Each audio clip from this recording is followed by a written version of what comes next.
Coming up on RB&D Reviews, Daniel Radcliffe here enters new film territory, the horror film in The Woman in Black.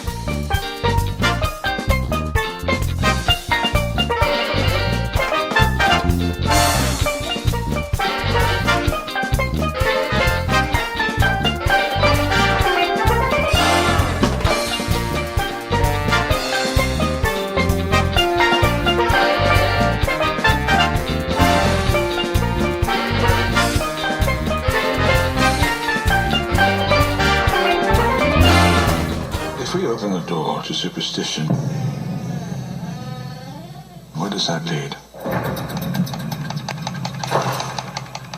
I feel she's there, trying to reach me.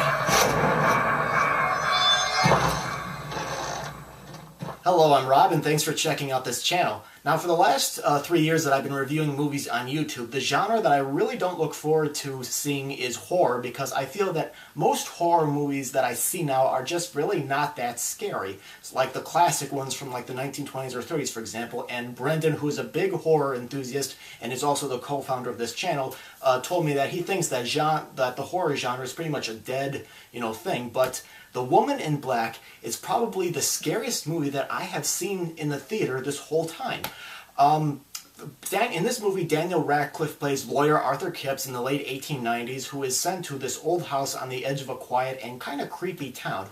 His job is to basically go through the paperwork of a recently deceased widow, but while going through the house, he soon repeatedly hears footsteps and sees a woman dressed in black. And the townspeople refuse to talk about the house, and nobody will explain or even acknowledge these forces that he keeps seeing over there.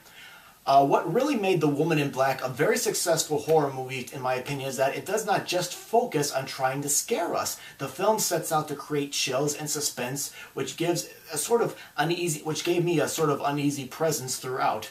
In a way, it kind of reminded me of silent horror movies, which relied more on the visuals and and objects like the sets, or objects that are unusual or grotesque, and of course the reaction from the actors. And the movie is shot in sort of like this cold gray that it's really close to black and white, which is, while still kind of remaining in color. The reason why I'm saying this, a lot of horror fanatics have been arguing that horror films work better in black and white than they do in color, but I think the tone for this movie was close, that it could be a little bit of both.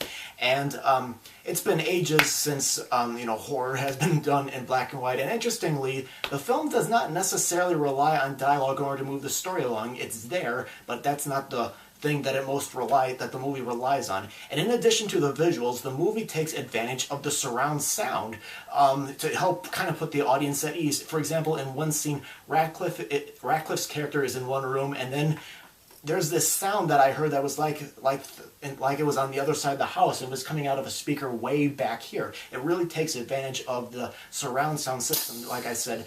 And the movie, it also worked, I think, is because of Radcliffe. He discovers a mystery about the house. Like a lot of haunted house movies, there's something going on, and he tries to solve it, and that kept me wanting to find out more.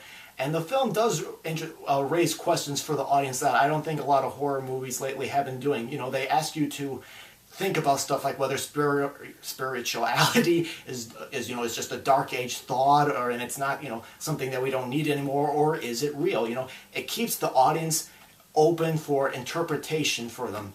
Although I found Radcliffe to be kind of a little too young for this character, I think his acting was, especially his reactions, were really, really good, and the supporting cast were also kind of credible as the superstitious town folks.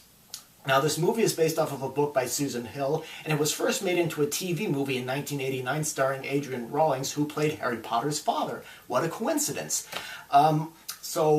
I think this movie, I think this is probably one of the better horror movies that I have seen. I think it's very well made. I thought that, above all, it was scary, and it was very atmospheric. So I definitely recommend seeing this in theaters. But just a warning, I've heard stories where, from regular horror goers, that when they've gone to see this movie, some former Harry Potter fans and younger people have been distractions, like screaming Harry Potter jests at them, or texting and screaming extra loud. I went to a matinee where it was made up of a little bit of older people and a couple people my age, and it wasn't too bad, but I've been reading stuff on message boards for this movie and from other YouTube viewers about this experience. So if you go see this movie, be careful. Hopefully this won't take you out of the movie all that won't take you out of the movie too much. If not, I recommend going to check out a matinee when there's not a lot of people there. It creates an even more unease, I think, about it.